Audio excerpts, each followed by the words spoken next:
Hello my dear health seekers, Inga from Health Origins here, and today I'm going to show you how you can easily make some sauerkraut that gives us good probiotics at home. So let's begin.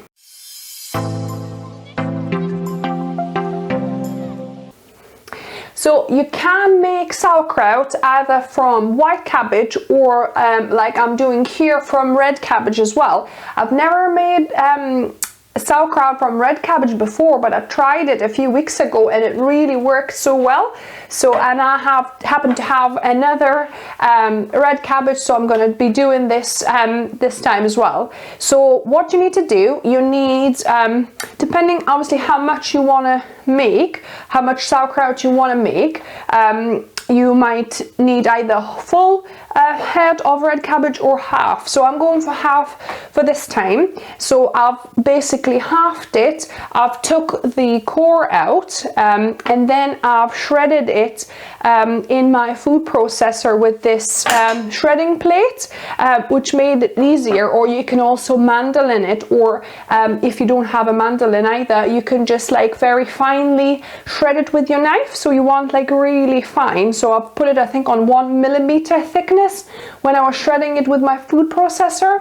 And you want to keep at least one or couple of leaves as well. So make sure you put 1 or 2 leaves aside as well, because we'll need that to top up our to put it on the top of our sauerkraut, okay, in the jar. So because this is red cabbage, that will really stain your hands. So I've got my kitchen gloves, so make sure you either use kitchen gloves or, you know, you're happy with to have like red hands after this, up to you. So I've got my cabbage here, and the only other ingredient you're going to need is salt. So for this amount, I'll use a tablespoon of salt, or just a bit under. But if you're using either a small full cabbage, that probably would be enough, or half of the one that I'm using. So yeah, so about a tablespoon of salt here. And I'm going to just sprinkle it on. And then what our aim is, we need to massage this salt in so it starts breaking up the cell wall of the cabbage and starts releasing its own juices, because we're not going to be putting any water in. We might top up a little bit, we'll see, but basically we need to make enough liquid from this to help us, you know, kind of have some liquid in the jar. So basically this is about 10 minutes of good old kind of muscle power. So massaging that salt into the cabbage, squeezing it and massaging it in. And having a big bowl helps here, because it's quite a large volume of cabbage, but it'll reduce after a little while. And it might seem quite a lot of salt for this amount of cabbage, a tablespoon, but you know, for the sauerkraut to work really well and for it not to get bad bacteria growth and to keep for longer, it definitely does need some quite a bit of salt, you know, to make the salty brine. And normally when you eat sauerkraut, you normally just use about, you know, a tablespoon or 2 of it. So you're not, in the big scheme of things, you're not consuming that much sodium. So as you can see, the cabbage has softened and reduced a little bit, but if we press it, we still don't see the liquid at the bottom yet. So we need to keep on massaging until we see some liquid pooling down there. So now, if you can see, there's a bit of purple water at the bottom there. So, and it's softened and reduced even more. So probably a couple more minutes and we'll be good to jar it. Right, so I think we are good to jar now. So what we're going to do, I've prepared a couple of mason jars. So these are the mason jars that have that insert in the middle there, as you can see, that comes out. And this is perfect because what we're going to use a something called pickle pipe. You can buy them online. So it's just a silicone ring that actually just releases gas one way but not the other. It doesn't release like take in air this way. It just releases some gas with the pressure. So that will be our top. But what we need to do now is we need to stuff this with our sauerkraut. You might want to put actually a plate under this, because it's quite a messy procedure, especially with this being a red cabbage. Anyway, I'll just wipe the table afterwards. So because these jars are too small for my hands, what I'm going to be using, I'm going to be using my rolling pin that I've cleaned thoroughly. So if you're using something like that, make sure you clean that thoroughly, and then you can basically just stuff it down to make sure there's no air bubbles in between there, so that it's kind of more compact, and to just, you know, squeeze that bit of more juice as well. And then just keep on putting some more in, a couple of handfuls at a time, and squeezing it down again with tampering it down with this again. So our jar is filling up. We can still put a little bit more in, but you want to make sure that you've got a little bit of space at the top here, so you could put either your weight, or I've got like a little mini mason jar filled with water, or you could use a pebble. So if you have like a clean pebble, that could be a weight. So make sure that that fits in there, you know, and you could still put a lid on, so don't overfill it. So that half a cabbage is about a perfect amount for this ½ liter mason jar that I've got.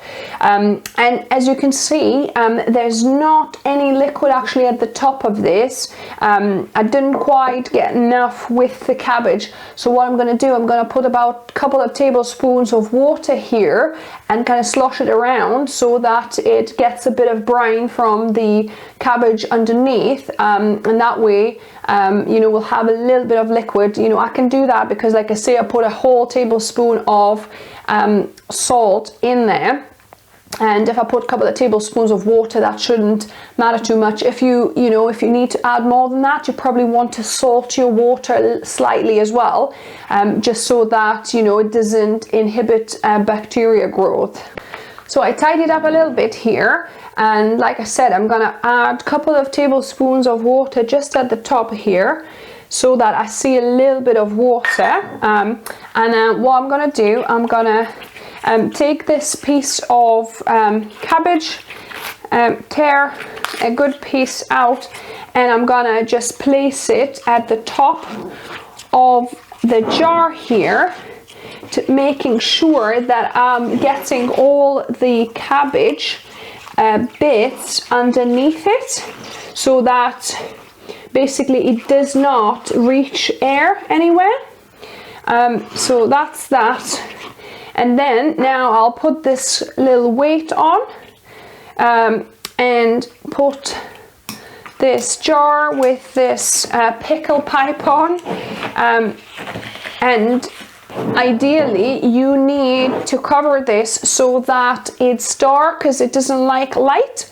So I've got this towel here. You could use, you know, just a piece of cloth, and what I'm going to do, I'm going to just tie it around the jar, and I have a little rubber band, and I'm just going to tie it around it so that it keeps on here and it doesn't allow sunlight in.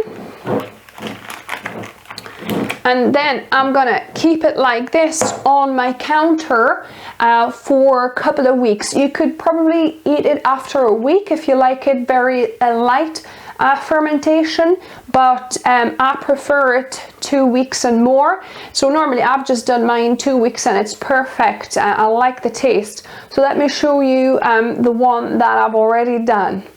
So I'll put this on my counter somewhere where it's warm, you know, in the kitchen for me. Yeah, just put it, and, you know, put yourself a reminder to check it after 2 weeks when it should be done. So this is sauerkraut I made 2 weeks ago yesterday, and I've tried it yesterday and it's super delicious. It's proper sauerkraut now. So let me show you what it's like. So yeah, so it becomes kind of like magenta color more than purple, and oh, it tastes delicious. Oh, yum. It's got that tanginess, and that is giving your gut these probiotic good bacteria. You know how in the new year people try to eat better, healthier. So this tablespoon or 2 on your meals, you know, or in your salads of this, you can chop it smaller as well. That will give you all the probiotics that you're going to need. So you can get these good bacteria, naturally probiotics, either from sauerkraut. You could also make kimchi, which is Chinese cabbage with some spices. You know how they do it, Korean, I believe it's Korean thing. So kimchi, or you could also make your own yogurt. So I make my own soy yogurt with the but like different kind of probiotic cultures as well. So there's three ways you can add some healthy probiotics into your gut and into your food. And by the way, once you're happy with the fermentation or the sourness of your sauerkraut, put the lid on properly and then store it in the fridge for, you know, I don't know how long. I don't know how long this could last, but I would say definitely 3-4 weeks easily. So yeah, and then just keep on doing that cycle. Once you see you're running out, start the new batch, and then you'll have new sauerkraut by the time you run out. So yeah, so I hope you enjoyed this. If you liked the video, give me a thumbs up. If you're new here, welcome, and subscribe for more videos just like this on Wednesdays and Saturdays. And remember, food is fuel, so be mindful of what you put in the body. Until next time.